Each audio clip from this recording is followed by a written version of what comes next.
Daniel Adame Osorio y su filigrana política. Daniel, buenos días. Gracias, un saludo muy afectuoso a ti y a toda nuestra audiencia. Buen martes.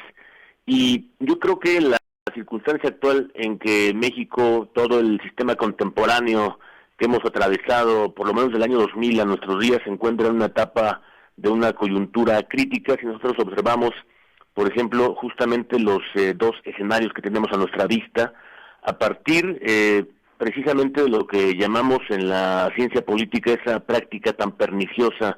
que designa esa disciplina como el chantaje, y a esa nos referimos porque es la lógica política que va justo contra su propia naturaleza. Se supone que los actores, los partidos deben sobrevivir a toda circunstancia, a toda coyuntura, y sin embargo ahora mismo lo que estamos viendo es una disputa entre la élite política y sus aliados y sus adversarios para crear justamente un ambiente que no tiene nada que ver con la realidad. Y en el número uno diríamos que hoy encontramos desde la perspectiva de los nuevos aliados, llamemos así, que tenemos una presidencia desde luego fuerte, como dice la propia práctica y también la literatura, sobre todo porque existe un liderazgo personalísimo, pero también es una forma de presidencialismo que, a pesar de que sí nos indica que hay un ganador único, según nos dice la propia experiencia de ese autor español, Juan Lins, lo cierto es que también hay una presidencia débil, porque si nosotros, por ejemplo, atendemos a que básicamente toda la coalición y sus votos para lograr lo mismo reformas legales que constitucionales, con o sin chantaje, depende, por ejemplo, del Partido Verde, pues estamos viendo justamente que la tradición con que se salga el Partido Verde de esa coalición sería, digamos, el principio del fin. De ese tamaño es, digamos, la fuerza y también la fragilidad de todo eso que llaman el López Obradorismo, y precisamente a partir de ese concepto es que se está reforzando ahora mismo esa necesidad para todo el gobierno mexicano de que tengan a su lado a los priistas, por lo menos al voto de los diputados del PRI, porque ahora mismo la aprobación de esas leyes inconstitucionales, que aquí hemos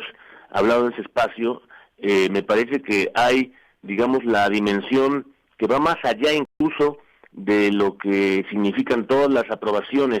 de la élite militar, es decir, toda la perspectiva de la Guardia Nacional y todas las leyes que están en el marco de la Ley Orgánica de la Administración Pública Federal reformadas, y que incluso se extienden. Ese es el riesgo, digamos, latente que nos agobia a muchos mexicanos respecto a que también alcance, por ejemplo, al diseño de la Constitución en lo que toca a la materia electoral, concretamente a la intención que tiene el presidente sobre todo el proceso electoral que nos hemos llevado mucho tiempo en diseñar esa arquitectura en torno a las leyes de la materia electoral, y con ello también los órganos electorales y su autonomía, que es lo que estaría en predicamento, con lo cual es probable por eso, por tanto, que pueda avanzar esa forma de chantaje, diríamos, unos a cambio de tener sus votos, la élite política, y otros a cambio de tener el cierre de expedientes federales que están hoy todavía abiertos, que es el caso de algunos dirigentes del PRI, encabezados precisamente por su dirigente nacional. Y también en el número 2 está el escenario que nos pinta de cuerpo entero la necesidad que tiene el país de que justamente en torno a las oposiciones, ciudadanos y partidos logren combatir ese monopolio, porque en realidad sí necesitamos a los partidos en el modelo electoral que nosotros tenemos, en el que vivimos. Si nosotros queremos cambiarlo, tendríamos que cambiar primero la Constitución, hacer una modificación profunda respecto al modelo electoral que nosotros queremos para nuestra vida pública, pero mientras tanto, permanezca, sigue en sus términos y tenemos que honrarlo y respetarlo. Es decir, que la lógica de ir justamente contra las instituciones es algo nuevo, por lo menos no en la retórica del presidente. Él mismo nos lo había dicho y nos lo había anunciado desde los años 70, cuando dijo su postulado máximo, don Daniel Cosío Villegas, sobre que el presidente es más un predicador que un estadista, y hoy nos lo ha puesto muy claro con su retórica del presidente cuando nos habla, no me vengan con que la ley es la ley. Y creo que bajo esa lógica es la que hoy está en disputa sobre cuál puede sobrevivir,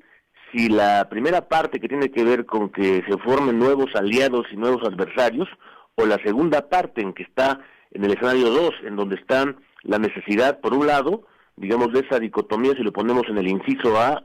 ciudadanos y partidos unificados, si cabe esa expresión o esa utopía, y en el número 2 es un territorio más de la realidad, me parece, porque está allí englobado el que podamos observar lo que ha ocurrido siempre en nuestra historia, que la izquierda siempre se divide, es decir, que la implosión y toda esta forma de desmembramiento, desgajamiento volcánico que ya tiene el López Obradorismo comenzará a ser justamente agua en torno a esa estructura que no tiene, digamos, precisamente las características de esa categoría, que sí lo tuvo en su tiempo el régimen del PRI, hay que recordarlo con todos sus bemoles durante el siglo XX y lo que va del XXI, y sin embargo, ahora este anuncio que ha protagonizado, por ejemplo, el dirigente de Morena en el Senado de la República, el señor Monreal, anuncia justamente la precipitación de todos los tiempos y de las candidaturas. Entonces, me parece que, por tanto, estamos ante un dilema muy profundo. Si continuamos por la práctica del chantaje o si seguimos bajo simplemente como observadores de la explosión en el partido gobernante, o bien tendremos que hacer acopio de lo que marca la propia realidad más pura y dura, que significa el respeto y garantizar nuestras libertades a partir de nosotros mismos, la Constitución en primer término, y nunca más las personas, Teodoro.